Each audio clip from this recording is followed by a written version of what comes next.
Are you curious about Gestalt language processing? You are not alone. Join me, Corinne Smoose, and Speech Therapy PD for our podcast, The Gestalt Get Together. Our episodes try to balance the enthusiasm and excitement about GLP and its associated intervention ideas, as well as a healthy dose of skepticism about how to understand and integrate this paradigm shift into your career and the field at large. We hope that you can get together with us to learn more about Gestalts.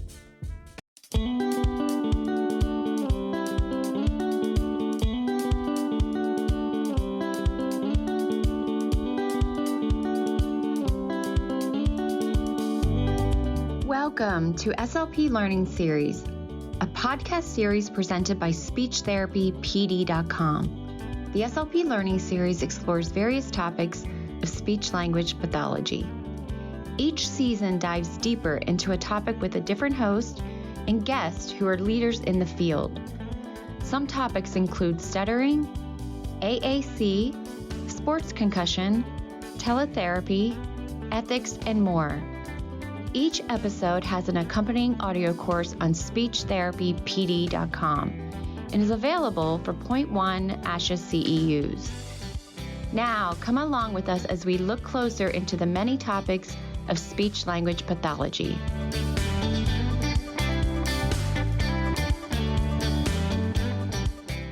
Welcome to the podcast mini-series, Advocacy for the Whole SLP, presented by SpeechTherapyPD.com. Thank you for joining us for our number 4 episode, focusing on advocating for the individual SLP. This episode is offered for 0.1 ASHA CEUs. We are your hosts, Jess Hunnemeter and Stephanie Reed-Fody. And we are co-owners of Speech Story Studios. You can find us on Instagram at Speech Story Studios. And yeah, I guess we're going to get started with some disclosures. So Steph, I'll let you go for it. All right. So first, for maybe some new listeners, we'll just quickly introduce each other. So I'm going to introduce our other co-host, Ms. Jessica Hunnemeter. She holds her master's and undergraduate degrees from Kean University with a diverse background in early intervention, school-based services, and subacute rehab. She currently focuses on evidence-based therapy through in-person and teletherapy methods. She is licensed in multiple states, including Pennsylvania, California, Florida, Alaska, Hawaii, and Wyoming. You're going to add a few more there along the way, I'm going to assume? I mean, I'm just hoping for a compact to go through, so we'll see about that. All right. Jess emphasizes cultural sensitivity in her practice and has presented on advocacy, teletherapy strategies, auditory processing disorders, and hearing screening in college students. Outside of work, she explores her current home base of Hawaii with her husband as a travel content creator. Yay! And that's Ms. Hunnemeter. Okay, well, I will introduce Dr. Stephanie Reed-Fody. She is a New Jersey state licensed and ASHA certified SLP with a decade of experience. She earned her Bachelor of Arts, Masters of Arts, and Doctorate in Speech Language Pathology from Kean University. Stephanie has extensive experience with children across various settings, specializing in stuttering, language disorders, auditory processing disorders, pragmatic language disorders, and alternative augmentative communication. She provides training for parents and educational staff and has worked with children diagnosed with autism spectrum disorders, apraxia of speech, cerebral palsy, Down syndrome, and other conditions. Yay! Yeah. That describes us to a T, right? I would say. The elevator speech, right? You gotta get everything in. The whole Everything in. Those little things.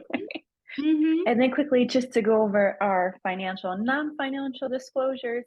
For me, my financial disclosure is I'm a co-owner of Speech Story Studios and received a speaker's fee from Speech Therapy PD.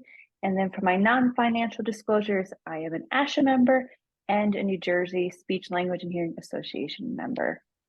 Fantastic. And for myself, I am the owner of Pangea Speech Therapy LLC, co-owner of Speech Story Studios, and I also received a speaker fee from SpeechTherapyPD.com. And my non-financial disclosure is that I'm also an ASHA member and Hawaii Speech Language Hearing Association member. And you may all notice we have a wonderful, wonderful person joining us. I'm so excited to introduce Margaret Curley. She has worked as a speech language pathologist face-to-face and teletherapist for more than 20 plus years. She has worked in various settings, including the private sector and public schools across 7 different states. For the past 3 years, she has maintained a management and educational consultant role, emphasizing special education staffing. She understands the high demands of SLPs and SLPAs, or SLPAs in California, today, and how to be your best advocate when working with staffing agencies. Disclosures for Margaret is that she receives an honorarium from speechtherapypd.com for her appearance, and she does not have any non-financial relevant relationships at this time. Oh my gosh, Margaret. So Margaret, first of all, I'm obsessed with you because you're adorable. Mutual. Clearly. And when we were thinking about doing this podcast and we kind of laid things out. So for everybody who's joining us now, here's what we'll do. We'll go over what we've talked about before and how we ended up here. So first part of this, we wanted to just talk about advocacy. And this month is May. It is National Speech and Hearing Month. So what better time to talk about it, talk about advocacy. It is something super near and dear to my heart. Margaret and I have many, many conversations, as do Steph and I. And so we started with doing the national level. So week 1 was national. Week 2, and imagine we're a funnel. So Steph and I are doing hand motions to show a funnel if you're listening to us. So national level, then state level, where we had the awesome Corey Reagan join us from New York schools, public schools in Staten Island. Is she Staten Island? Staten Island. And she talked about state level and things about different states, right? And then last week, we had Courtney Gebhardt talk with us about workplace trends, things in the workplace. She is an awesome business owner, clinic owner, works at a university. I mean, has school contracts. She does everything, and she's super involved. So she was perfect to talk about with the workplace. You, my dear, are perfect to talk about the SLP for so many reasons. Right. Individual, it goes upwards and it goes down, right? The funnel goes both directions. It does. Yeah. It really does. But for my little mind, I like to big and then little. But it kind of, I mean, I feel like at this point, the things that we're saying go hand in hand, right? So the big things that we came out of this were get involved, take care of yourself, talk to people. I would say those would be the 3 big things. Yeah, Absolutely. Talk to people, join Facebook pages, and just talk more and more and more. Because, and I don't ever say things as wagging a finger at universities who are working really hard, but I think we all graduate and there's still so much that needs to be learned. Not just about our students and advocating for our students, but about ourselves as business people, as as professionals. And I'm excited for the future because business people have been doing this forever, and business in universities have been doing this forever. And I see a future for all of us educators, speech pathologists, to realize everyone has to be a business person. Every area of a job comes down to it being a business. Nothing is successful without having some kind of business mindset. Which is funny because I didn't take a business class in school. Steph, did you? Oh no, I took. There's no business class. Learned everything in theory and how to do all that, but no, there was not one class on even just learning how to advocate for yourself or taking care of yourself. We did have an option to take a counseling course, but that was like a 1.5. I'm like, oh, I don't have time for that one, but maybe I should have done that one too. Who knows? But no.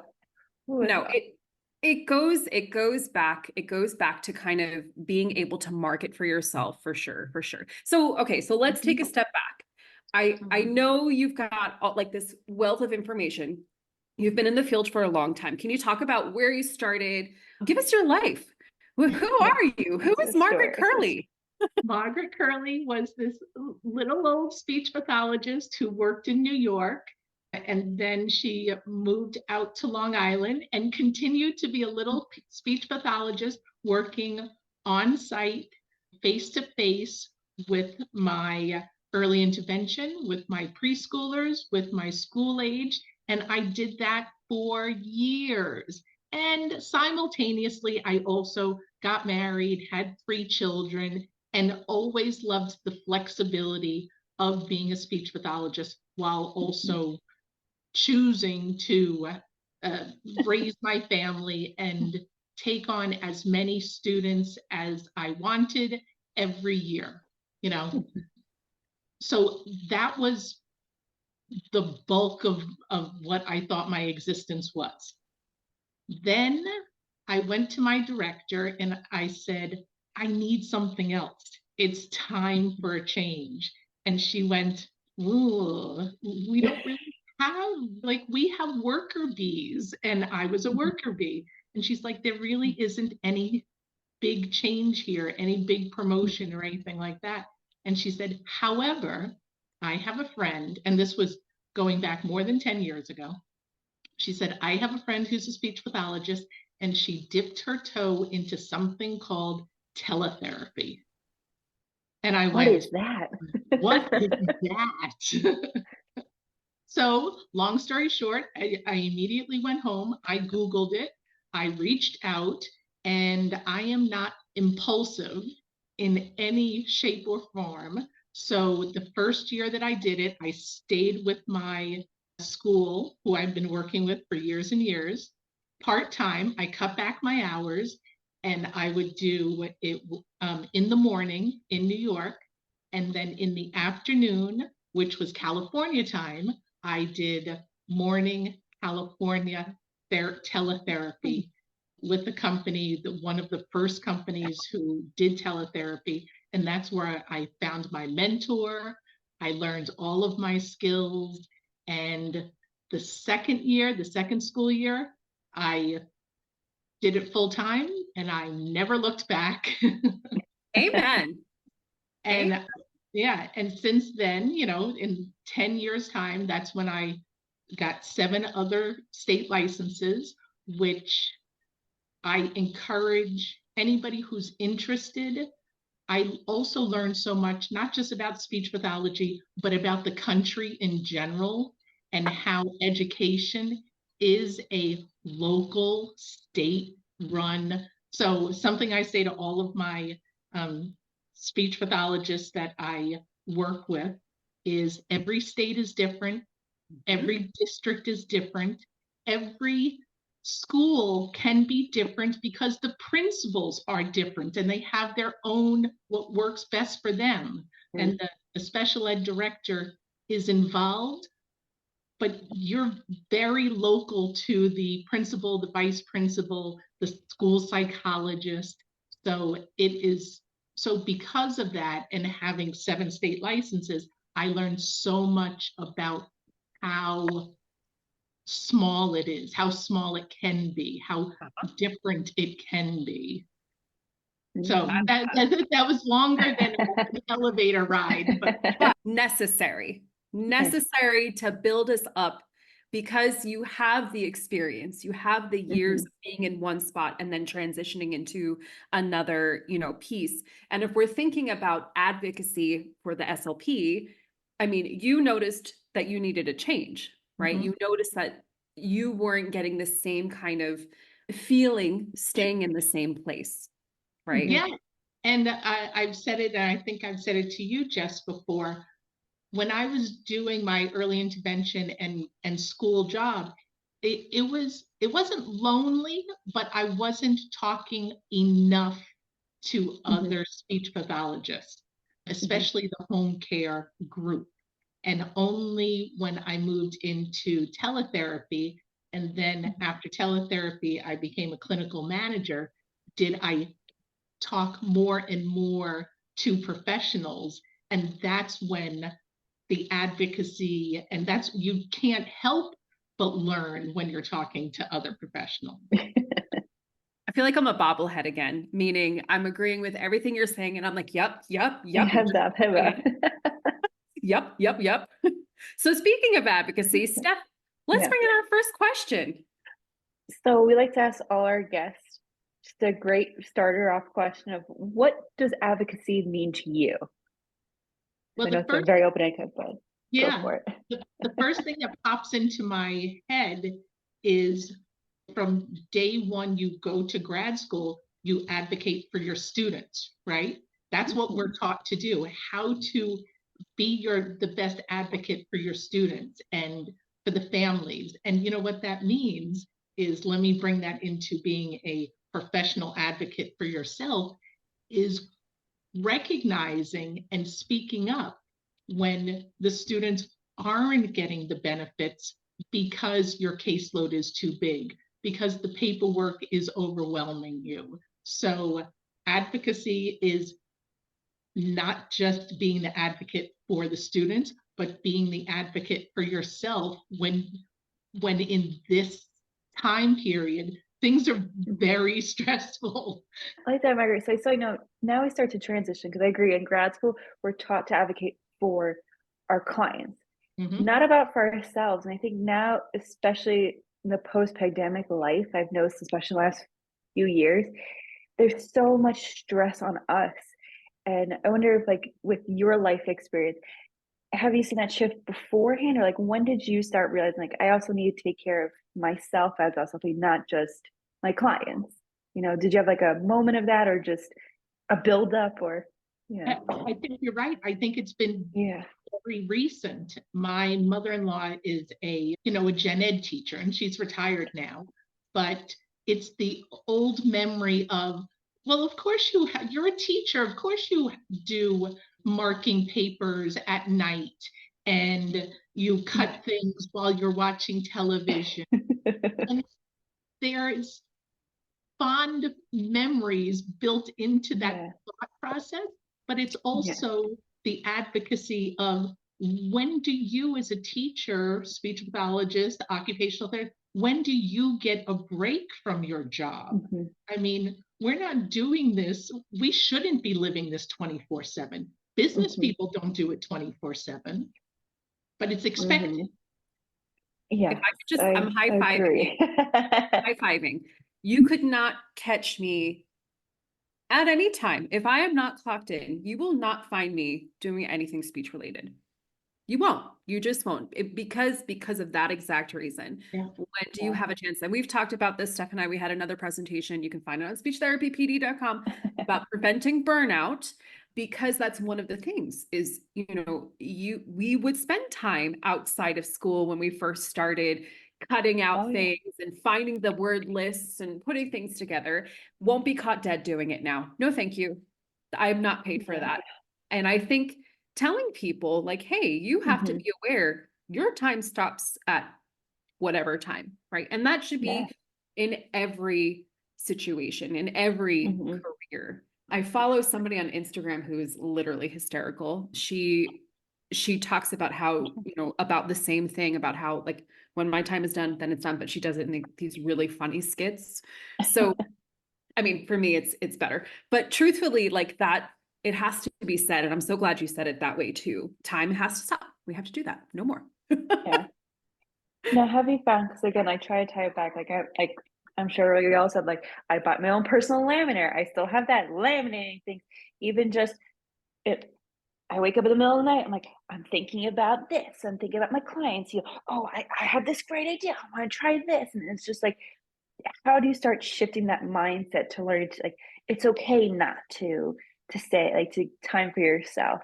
Because I know sometimes even I struggle with it. Like, even though I'm much better at it now, but I feel guilty sometimes. And I'm like, am I being selfish for doing that? So I'm curious, Margaret, if you have any, like, suggestions on how to start shifting that, like, to not feeling guilty, Continue to struggle with it, because my profession, I've always been happy with my profession. I continue to be happy with my profession. I don't feel burnt out, but I definitely feel the load, Mhm. and the only way to get through that checklist of that load is to, first of all, walk away from it and Mhm. you know take the dog for a walk, or because I'm doing teletherapy now, in the middle of the day during lunch hour, I won't take lunch, I'll take a shower and I'll be like, okay, I'm ready again. That's so funny. I do the exact same thing, literally the same thing, because I'm up at like 5 o'clock in the morning, six or like 4 or 5, right? And so lunch for me is like 9 o'clock, but that's when I'll eat breakfast or whatever. And yeah, no, I'm taking a shower for sure, because then it kind of breaks up your day. And I think there is some science out there that says that you need to walk away from a situation for sure. So totally Mhm. agree with that. Totally agree. And then I think the other piece to this is how do you say no? When do you feel comfortable saying no? Like what situations would Mhm. you say warrants a no from you? Mhm. I've been, again, I feel like I keep on saying, I've just recently learned to, but I'm definitely on the newer side because I believe that we are all nurturers, which is one of the reasons why we chose the profession we did. And Mhm. it's just like, what's that saying about putting the mask on the airplane? You put it on yourself Take care of first. yourself. Right. And I think that applies to us and our job. Mhm. So, yeah, I mean, I think about it all the time. Okay, stop it. Literally, I have to say to myself, okay, move on, stop it. Yep. Yep. Move on to something else. Yeah, yeah. And on top of it, I love a good template, like being good at and quick with your paperwork, Mhm. because this time of the field demands efficiency, and I have become the queen of templates. You sure have. Okay, I like it. I love it. Mm-hmm. So I guess that kind of segues into our next topic of taking care of ourselves. Obviously, when you worked before teletherapy, you talked with a lot of other people who are not SLPs. And just like me, I'm the only SLP in my building. And I know definitely, like, I feel like a lot of time I'm just talking about myself because everyone's like, they have their assumptions of me. And it's, no, I don't do everything. I'm not this like perfect person or just like, you fix everything. And I'm like, oh, you do that, right? And it's like, no, or yes, but no. And what have you found any strategies of talking to other people who are not SLPs and advocating for yourself in a positive way? Because again, I'm sure in many situations we're the only SLP and it's like, yeah, pick your battles necessarily majority of like you're with other educators or other physicians or other, rehab people. How do you get that done?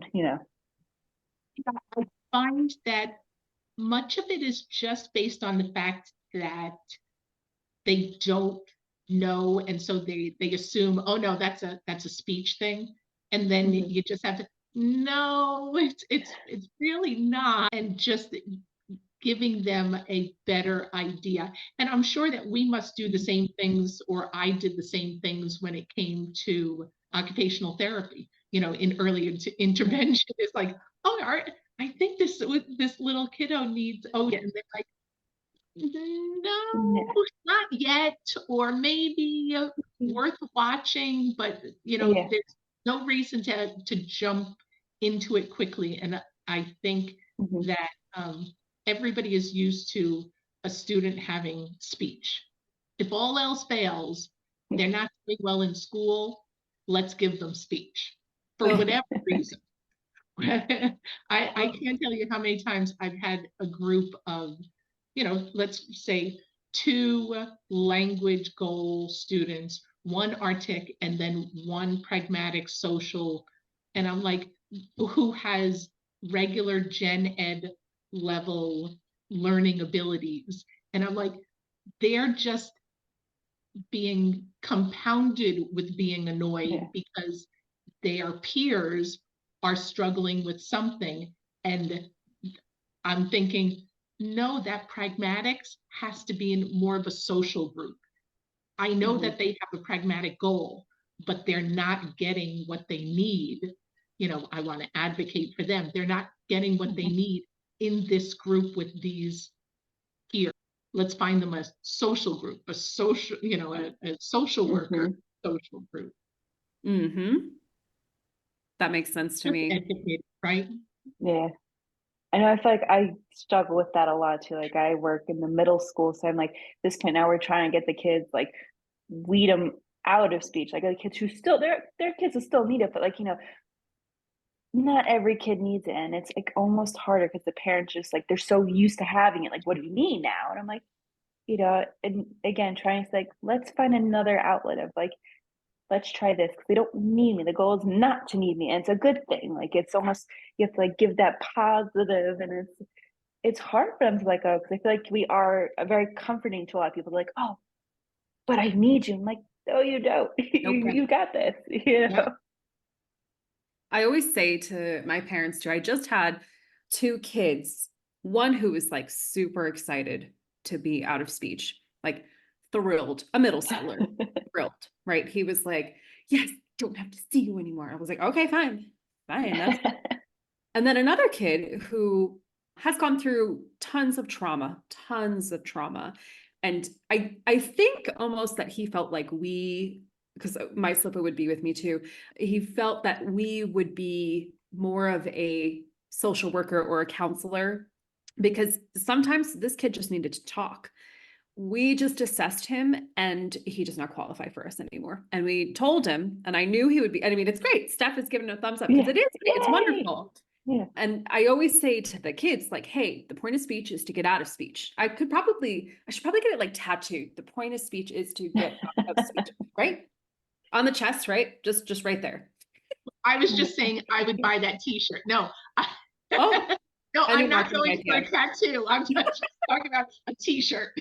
I'm going to get it tattooed. But anyways, so this kid was so upset because he came and, like, he felt comfortable with us. And obviously it's kind of heartbreaking because you have to kind of break that relationship. But at the same time, like, sorry, bud, you got to be with your peers. You're not going to be with, us. You're going to learn, you're going to grow. And I think also preparing kids or students or clients to not need us would be more helpful, because as you said, Margaret, we're nurturing people possibly.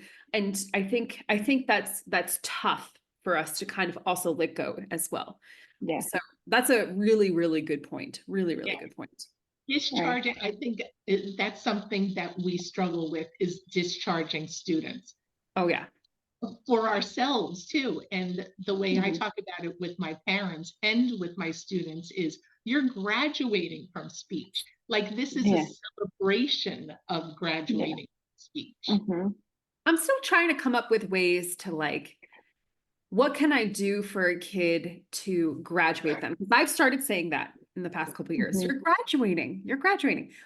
What do you do? Like, what should we do to graduate a kiddo from speech? What do you recommend? That's so hard, because every child, like every school district, I feel like every child is different. And I worry about them when they graduate, because we have a lot of students who still struggle in their classes, and they might have graduated from speech, but I worry about them in a classroom of 25 students in whatever, in social studies or science or ELA. And I think that, I don't know, what do you do for them? I want to celebrate it, but I'm that worry wart in the corner going, like, speak up in class when you don't understand something, or or whisper in the parent's ear that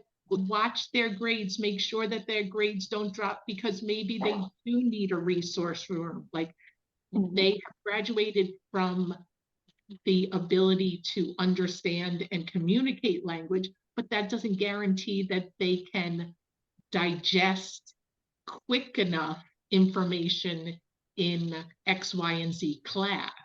Mm-hmm.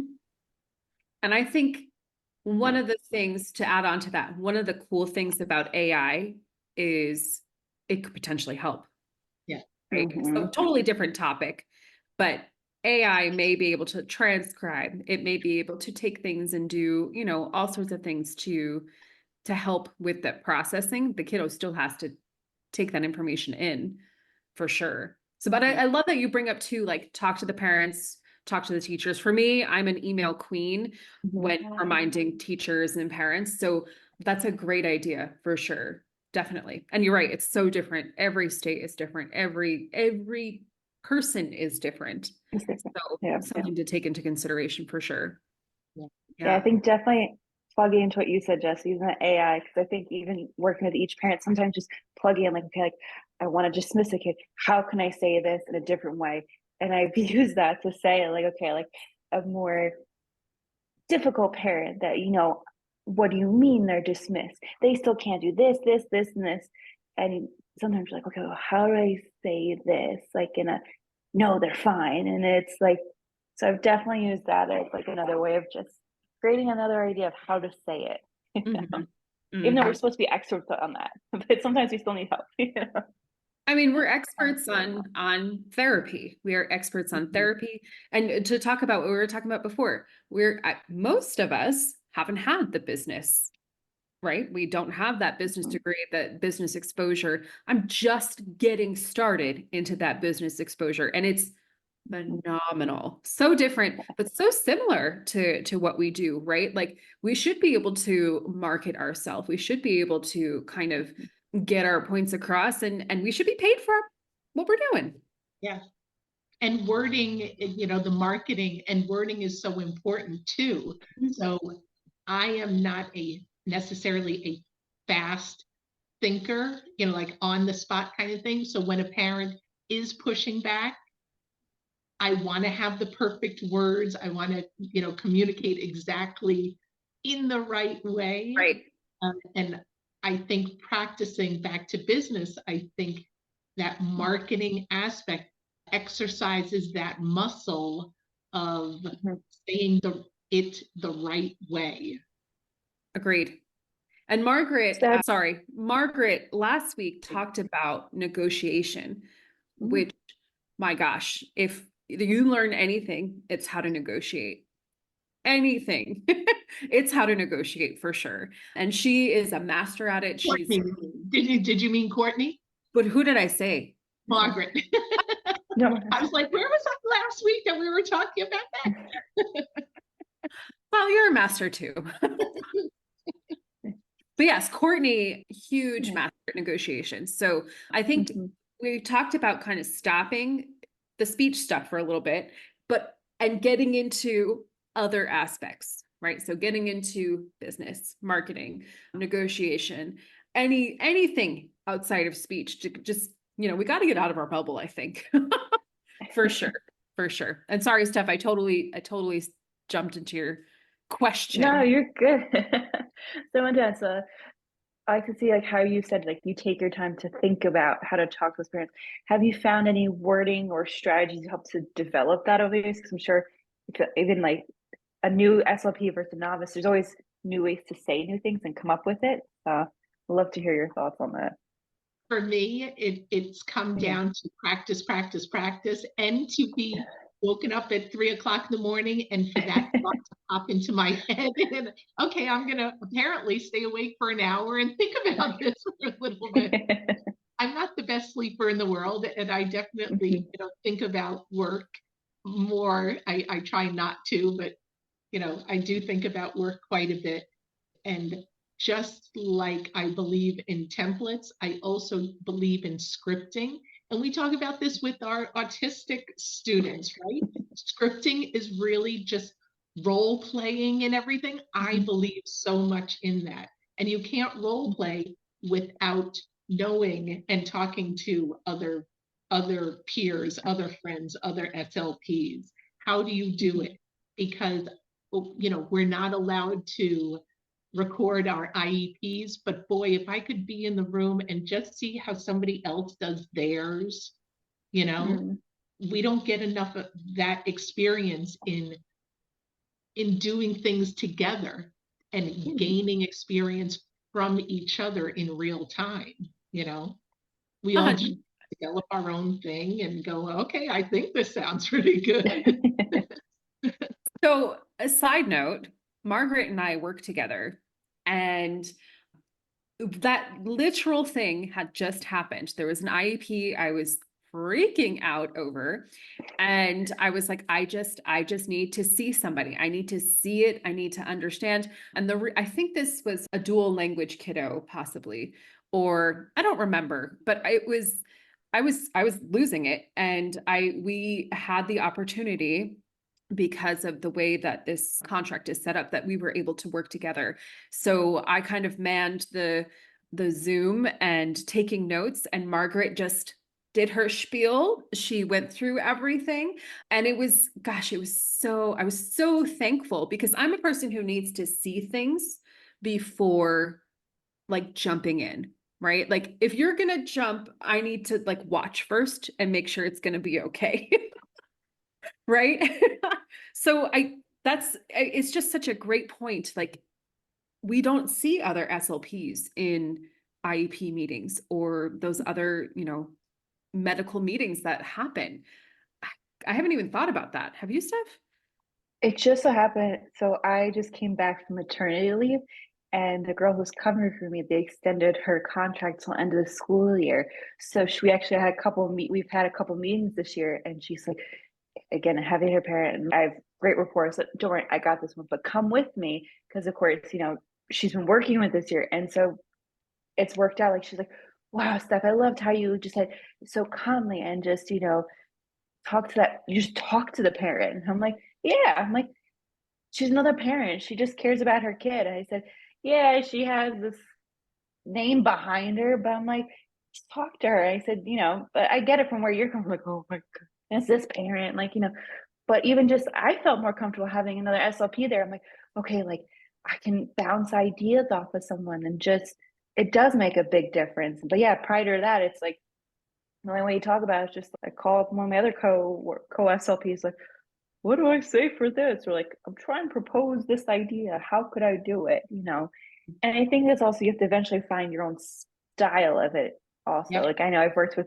a couple SLPs that come in like hot and heavy and like, oh, absolutely not. We're not doing this. Da, da, da. Like I have a great SLP I work with. She is fierce. Like she is good at like quick thinker, like gets to it. I'm like, yeah, you go for it. Me, I cannot do that. I'm like, oh, that's not my style. But I think I've learned over the years how to do that. Again, for me, like my style is talking to the parent, like, of initiate and say, we're going to work together, and not just like, your expert is your child. I'm the speech therapist, let's work together. And 90% of the time that works. There are some times it's just, I know it's a lose-lose situation, and just strap in and just say, okay, But yeah, that's been my lucky experience. Yeah, what do we do here? Yeah.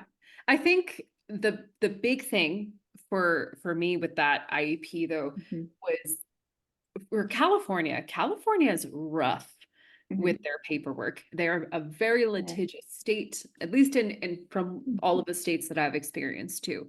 So for me, it was like, oh my gosh, I don't know what paper needs to be signed. I don't know which one needs to be signed. Because, when you're getting into these contracts, they're like, okay, here's this, do all of this. So Margaret, you've had plenty of years of experience with it. And you're like, oh, you need this paper, this paper, this paper, this signed, that you got to say it this way. And I'm like, okay, great. I just need a template. Give me the template. Let me see. So I advocated for Margaret to help me, right? So I mean, there you go. There you go. There you go. Okay, let's go back to the list of questions here. Yeah. Let's go back to that. So in terms of, because you're big into teletherapy like I am, question is, how has the rise of teletherapy influenced the way clients advocate for their needs? So students, parents, how has that happened for you, Margaret? That's a fascinating question, because I believe that in my experience, their gut is teletherapy. Uh-huh. And I've worked with principals who are like, I'm not, I don't believe in this. And it was a painful contract because of it.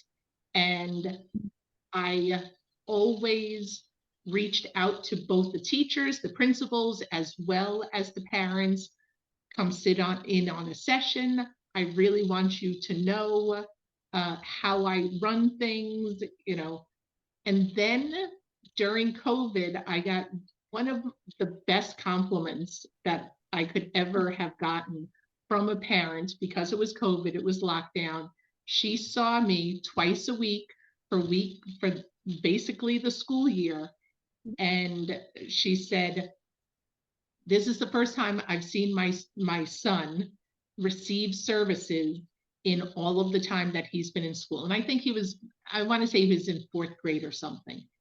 And I am so appreciative of how you're running the session, and the materials that you bring, and how engaging you are, and how attentive he is. So I've had 2 parents since then call me up, because I'm one of these crazy SLPs. I don't use a Google voice phone. I just, when I talk to parents, I usually have it's my cell phone, it's just my regular cell phone number. But I've had 2 parents reach out for the upcoming school year saying, I'm requesting, I'm asking if you're available to see my child again. And sometimes I'm like, I'm sorry, it's really in the best interest, just like your child receives a new classroom teacher every year. It's good that your child receives another speech therapist. I'm either not at that school now, or I'm working with a different caseload. But I think I enjoyed that the parents were advocating for their child by participating in the speech sessions with teletherapy, and then requesting me, or requesting that I talk to the next speech therapist that they were going to have, so that I could, talk about the benefits, what I did, and how the child was responsive. So teletherapy has been a rainbow of of feelings and experiences for everybody, right? Huh? Oh, yeah. Yeah. Oh, yeah. And we've talked about it before too, and we refer to it as the eras. So the pre, the during, and the after, the post, right? The eras of teletherapy. And I think, yeah, no, I've experienced the same thing, and it's fascinating. It's absolutely fascinating. The change, I think, since then, because I mean, when I would go in for contracts before COVID happened, a lot of the parents would at first be like, "Oh, do we have to?" And I was really lucky because I was able to get some hybrid contracts. So I would be able to go into the school first, introduce myself, so people wouldn't say, "Oh, you're just some person on the screen." It's always funny when you walk into a school and they're like, "You're real? Oh my." But yeah, I totally agree. I've seen the same thing happen. And in terms of like advocating for services via teletherapy, because of, the location, they don't have an SLP nearby, or I just got back from a trip in Alaska seeing kids, and it took me 3 planes to get there. So they got to see me 4 times a year, but it took me 3 times on a plane, right? 3 planes. But there's just such a difference, I think, being able to be there and then doing the rest of the therapy online too. Yeah. It's just a lot. So excuse me if I sound a little tired. It's because I am. But at the same time too, yeah, I mean, I think teletherapy has changed a lot. And you've seen it, Margaret. You've been in it before, it was the cool thing to do, for sure. So good on you. Good. Yeah. one of the things is I always try and dispel the illusion of on-site is better than teletherapy. Obviously, both have its strengths, both have its weaknesses, but it's not like on-site is this, angel on the hill and nothing can touch that. And I'm like, Right. no, kids are kind of inattentive on-site face-to-face too, like you're distracted, in the speech room as well. And materials are based on either the therapist buying the materials or they're limited to what are tangible materials in the school that are gotten broken or have moved or have disappeared Or from licked. year to school year. And so I always try and say, teletherapy can have its place. And there are more materials than you could ever find virtually that you can't buy enough Mhm. on site. You could even, and this is probably going off topic a little bit, but I've had sessions where I'm just Googling pictures of Bob the Builder or Dora the Explorer. That is our session. And sometimes it works. But technology and relating it to advocacy, it's there. It's a thing, right? Yeah.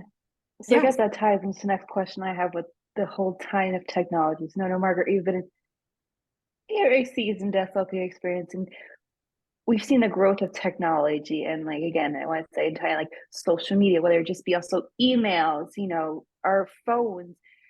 How has that impacted you and advocating for yourself? Because I know for me, even I had to get rid of my work email on there because it was just 2 o'clock in the morning. A parent would email me, and I'm like, oh my, of course I see it. I have to read it, and then you're thinking about it, or just you see there's all the Facebook groups and that. So, with your experience, you've seen it all. Any suggestions of how to manage that?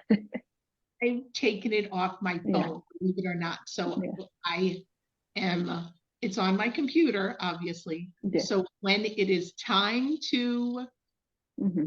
engage with my profession, whether it's emails or social media, I am actively opening up my computer as opposed to, I've heard someplace, and this relates to my 19-year-old daughter, is I hear that those notifications are one of the worst things that is involved with all of us now, is that hit of dopamine because of a notification. And so I turned off my notifications and I've taken it off my phone so that, yes, I would like to open up the computer and, scroll through a day's worth of the Facebook page that I enjoy so much for speech pathologists. But it was better than doing that than, oh, somebody just posted it. Wait a minute. Let me just click on it. Yeah. That's what I do. That's a My great phone idea. has become actually a phone. I was just thinking earlier today how there is so much information out there. There's so much information. People who are listening to us now and later on too, it's amazing that first of all you found us, but also finding sustained attention to one thing.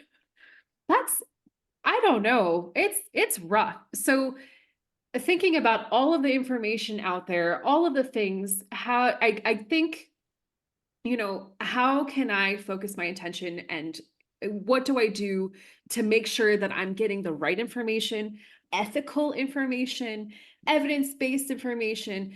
Where do you go? What do you do? Advocacy wise, what's your goal when you get onto the computer? So this year for me has been a little bit of a struggle getting all of my CEUs in. I've had a lot of stuff going on. So usually I'm pretty disciplined. Once a month, I will do a professional development. This year's been a bit of a struggle, but I do enjoy professional development. I rely on it for having the right people with the right information, through social media and everything. It's not that I take it with a grain of salt, but if something pops up that I go, oh, really? That's not where I'm stopping. I'm going, oh, okay, let me check this out. Let me see if there's something else, someplace else that is reinforcing whatever I read about. So I really like professional development. Mhm. It's grounding, and it's PhDs like you. I need PhDs like you. To get that information. Yeah, for sure. Have you gone to any, what's it called? Again, I'm tired. I feel it's so funny because I feel like I've done so much professional development over the past couple of months. I went to the Hawaii State Speech and Hearing Association recently. It was my first time going. I was so excited. It was super awesome. And I went to ASHA last year. I think finding the time. Have you gone to any recent ones that are good? I would love to go to something that's not speech related, just to like get out there. Mm. I don't know. Have you guys found anything recently? Resounding no. I did one. Go ahead. I'm trying to remember. I did one years ago. Yeah. Actually, on what was it on? Go ahead first, Margaret. I'm trying to think. It'll come to me. Have you heard of edweb.net? No. I'm not a paid. I don't know whether that needs to be said. I hear that people say things like that, but it's a free professional development. And what I like about it is for all of education. So I hear things about reading, and I hear things about occupational therapy and things, because I've been in the field for a long time, and I'm not going to listen to another Arctic one again. I mean, I just can't. hear you. My eyes twitching. Yeah, I'm not just going to do it to check a box. I actually, do have interest in multidiscipline and collaborative kind of work. So that's something that I enjoy, and that's virtual. So I do remember. I do remember. I say always check your local places, or even just like other people. So one of my actually teacher friends, I work near Monmouth County. They actually have a Monmouth County resource hub, and they had a guest speaker about she runs an adult program of like just how to engage young adults into the community. And we were really interested in learning of how to take those next steps with students. And I was only SLP there, but it was fun to see, again, how they help that transition of learning life skills. And it was fun because we had to have this whole conversation like, well, I could tie into that. Oh, you do that? We can try this. It was just a great conversation. Again, it was nice, different lens of just speech. It was from an educator's perspective, and there was kindergarten teachers, there was high school teachers, there was life after 21 teachers. So it was really nice, again, just to kind of see a different perspective. So I say explore, just like Google local webinars or stuff. And I feel that was, it's nice sometimes just to see again a different than the same thing. Like we looked at the same thing and we're like, that's interesting. You look at it that way, I definitely always Google that. I like that. Helpful. I like that. All right. How about anything else in terms of advocating? Let's talk maybe like inclusivity or being more inclusive and more inclusive. What are some tips or strategies that you can say in terms of advocating for more of an, inclusive practice within your position? I don't know whether I have been good at advocating for it, but I have been lucky enough, because I live in New York, because I work in California, I have had so much more inclusion and diversity because it's a growing profession. Like the SLP part of it is growing. And just the knowledge of speech pathology. When I graduated, and I won't tell you what year, there were 15 of us. And then 2 years later, there were 100. I went to Syracuse University for my grad school. And we had small groups in grad school, tiny. And then it made this huge leap. And so with that huge leap has grown in, bilingual speech pathologists or SLPs. And so in the past 5 years in California, I have adored every one of my SLPs, and they bring something to the table that I don't. As looking at me, I'm a 50-ish Irish background woman. I wish I had a second language, but I don't. So I've been very lucky, and I don't know whether the universities have gone out of their way to recruit for diversity in speech pathology, but I have definitely seen students, women and men, choosing speech pathology who are more diverse. Mm-hmm. And I'm so happy for the students, because Jess and I were talking about this earlier. I believe that the students deserve and benefit when they experience speech therapy with a diverse group of speech pathologists. Agreed. Or SLPs, Agreed. And then being able to communicate somebody in your native language with the same customs, same things. I mean, it's just, there's something so beautiful about it. There's something also so beautiful about experiencing it for the first time. I mean, when we talk about having sessions with kids, so I've worked in small villages in Alaska, and I've tried all sorts of different meals and foods that I never would have tried before. And then being able to talk about it later is just, it's so interesting. And you're so right about the importance of diversity in this field, and advocating for that, and lifting people up, so that they can, share their cultural and in diverse living experiences with the students and the people that they work with. It's just so important, for sure. Yeah. Thank you. Thank you for saying that. Anything else that we wanted to kind of pull in about advocating for the SLP? Anything else you want to add in there? We'll kind of wrap up in a few minutes. What are my last thoughts? My last thoughts goes back to the very beginning, is talk to people and know that you can do it. I went from working for, my school, then working for a special ed staffing company, to working independently, and I wasn't sure every step of the way that I could do it. And I'm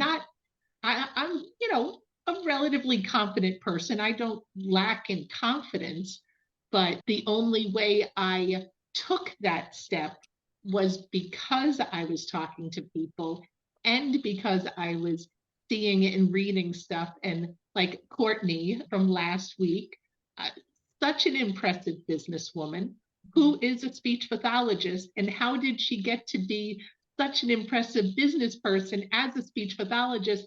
Oh my goodness, does that mean we all could be that? Why, yes, it does. Yes. Holds the torch. Yes, we can.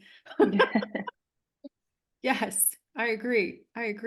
And you haven't met Corey, who was in our first episode, but she is a speech path who became a principal of a school, kids. So she holds that degree, as well as being a speech path. And she is such an advocate for the profession, for the kids in her school, for the SLPs in her school.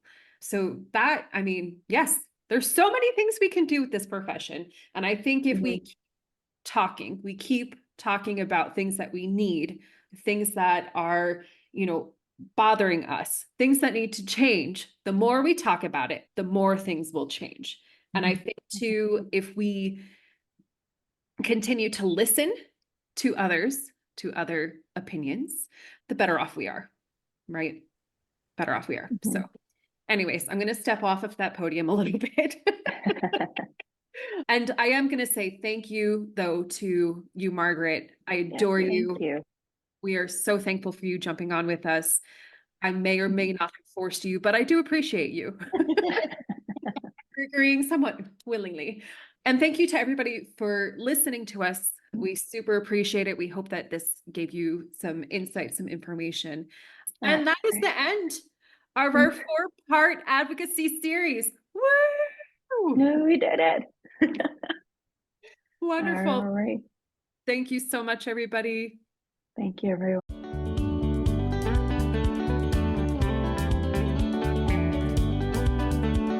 Thank you for joining us for today's course. To complete the course, you must log into your account and complete the quiz and the survey. If you have indicated that you are part of the ASHA registry and entered both your ASHA number and a complete mailing address in your account profile prior to course completion, we will submit earned CEUs to ASHA. Please allow 1 to 2 months from the completion date for your CEUs to reflect on your ASHA transcript. Please note that if this information is missing, we cannot submit to ASHA on your behalf. Thanks again for joining us. We hope to see you next time. Each episode comes with an accompanying audio course on speechtherapypd.com, available for a 0.1 ASHA CEU. And just for our listeners, get $20 off any subscription with promo code SLPLearn20. Speechtherapypd.com is run by SLPs for SLPs. They've got the largest library of ASHA CE eligible courses out there, and they're adding fresh content every week. Remember, use the code SLPLearn20 to get $20 off access to over 1,000 courses for an entire year. Head over to speechtherapypd.com for more information and start earning CEs today. Thanks for tuning in to the SLP Learning Series. And don't forget, speechtherapypd.com is your go-to for all things ASHA CEUs. Your positive reviews and support mean the world to us, and we'd love for you to drop us a quick review and hit that subscribe button.